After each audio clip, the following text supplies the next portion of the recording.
your brain. So I have a general question for you, just because I'm interested in this. So, is there a guy on the Vikings that you played with that's on the team now that you say is better than people think? Like, is there a guy that we don't know? I guess I'm always interested in stuff that I don't know or that I wouldn't pick up on. And I'll give you an example recently of a player who sort of emerged as a starter that I would have never seen coming. That's Anthony Harris.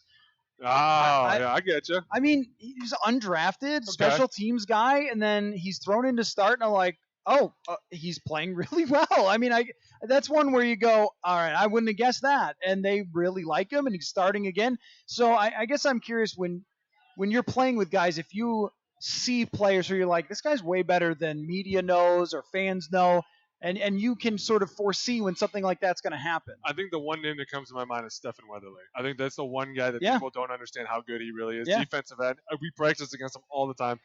And you could tell when he was kind of in like a grumpy mood or like a bad mood because he would just turn it on. And the tackles would instantly be like, come on, dude. Stop. He'd be like, no, got to go today. Coach just said I got to go. You'd be like, oh, man. Sucks to be you guys. And he would turn it on. He was good. He's a really great athlete. He was stronger than he looked and quicker than he looked. So he would get in. For me, it was fine because I had long arms and he was long, so we'd kind of keep each other away. But the shorter tackles would always have problems because he'd get into their chest and he would just barrel through them. He was so strong.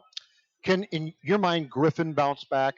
I was very of all the guys that they brought back. That surprised me because once a guy declines, and I know it was personal problems, which is too bad, but in this league, teams ordinarily don't care. Right. Do you see him bouncing back and becoming the player he was 2 years ago, or once you sort of start to decline, is that just a gradual thing where it's not going to stop in your? No, I think last year was probably just a crazy year for him, and like you said, the health issues he was going through, and I mean that'll take a toll on anybody. But I think you can absolutely bounce back. I think that this defense is primed right now, and obviously you're missing Linval in the middle. He's coming back from being hurt, but you get this group together, and it's a special group. Both the edges are incredible. They have pass rushers for days. And you look at Evan, he's one of the premier guys. He's got the best spin in the game. He's quick off the ball. He can still get into your chest. Guys don't lose things like that just overnight. That's over a couple of years. You start to see a guy kind of wear down. I'm thinking of a few guys in my mind that I don't want to say that I remember over the years we'd say, hey, listen, he's declining.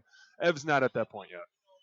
He's been really good in training camp. I mean, that's been my observation. Is Kirk keeps getting sacked, and that's not just because. Well, I was going to say, is that Everson or is that it's line? It's that, and it's also Danielle too. I mean, Danielle could have made it so if he could hit the quarterback, they would have no quarterback. Yeah. They would all be injured at this point if Danielle Hunter could hit them. But with Griffen, when they lost him for a few games last year, I felt like the motor sort of reduced for the entire defense. Because when you watch him on tape, he just never stops. Right. And he's not a guy that takes a play off or anything else, which usually defensive ends, sometimes you just, okay, I didn't win this rep, so whatever. Right. But not with him. No. And I think it drives everybody. No, absolutely. And, the one thing about Danielle Hunter, too, is that's Ev's best friend because they can only take the double team one way. And at the end of the day, you can chip with a back or you can chip with a tight end, but that's still not really that effective. That just kind of slows people down. And it's one of those things where, hey, we're going to chip him, so be alert. He's probably going to go inside. We're going to give you the best possible scenario to win. But you still have to remember that if a blitz were to come off the edge, well, all of a sudden the running back can't chip anymore. Hey, man, I can't help you. I got to go to my responsibility. So there's ways around that for these guys. And Danielle being on one side, Ev being on the other, that's going to play huge factors for this defense. But think about this. When you pair them together, that's what's even more fun. When they start doing those stunts on one side, that's when it's fun to watch. So to go back to what we saw in the Cardinals game, how much should we be concerned or take from that offensive line wise? And if you were on that line, how much would you say, yeah, it wasn't great, but it was the third preseason game? I mean, it's tough because it is the third preseason game. It's your last dress rehearsal before the live actions. And I always think that there's a big drop-off from a preseason game and a real game. There's so much more that happens in a live game. In the back of your mind, this is live. At the end of the day, there's a lot of people that are counting on me to do my job. In a preseason game, at the end of the day, the guy across from you, he might even tell you, hey, listen, the older guys used to be like, hey, listen, man, we're going to bull rush the whole day. We're going to do this. There's different things. When you're live and the game is real, there's so much panic that goes into your mind. Do I know what I'm doing? Does he know what he's doing?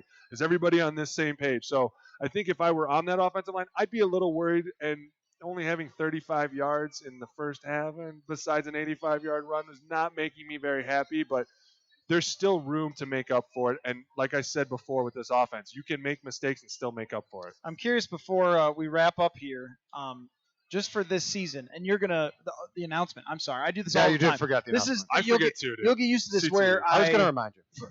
I've never even hit my head, not even in rec league basketball, and I forget things. So, but you are going to be with us regularly Yes. during the season. Tuesdays and Thursdays. Tuesdays and Thursdays. You'll be in here, a little roundtable action with Courtney Cronin on Tuesdays, and it's going to be awesome. So I can't wait. after you came on the first time, I got a dozen emails from people, tons of tweets of, hey, we want more Alex Boone. So here you are, and you're going to be helping us analyze this team all season. So really looking forward to that. Can't wait. Before that's off the table, before we wrap up, I want to know just like who you're interested in, most intriguing team to you. As we go along in the Viking journey, we'll be sort of like, horse blinders on the Vikings a lot. But just as a football fan and a guy who's going to watch a lot of football this year, who do you just cannot wait to see how this team or player works out? Are you talking about any team? Any team. I mean, I have a lot of teams. I mean, is Cleveland going to trip over their own shoelace? Mhm. Or the San Fran, is Jimmy Garoppolo going to actually do something? Mhm. Is Jacksonville's defense going to be good with, everybody coming back, and then you got DeFilippo and your quarterback are reuniting? Oh, my God, Nick Foles. I mean, there's just so many question marks. And then not only that, but, I was so excited for the AFC South because I felt like it was going to be one of the most competitive besides the NFC North. Yep. Let's be honest. The NFC North is going to be one of the most competitive now since Andrew left. And that's crazy to think, but one player kind of changed the whole division. Yeah, definitely. Because I in my mind, I thought the Colts had that division, and now that he's gone, you open it up to a lot of teams. So I think that now it turns to this division. What are the Packers going to do? What's Chicago going to do? What are the Vikings going to do? Who's going to rebound? Who's going to come back and play tough? And it's going to be a lot of fun to watch.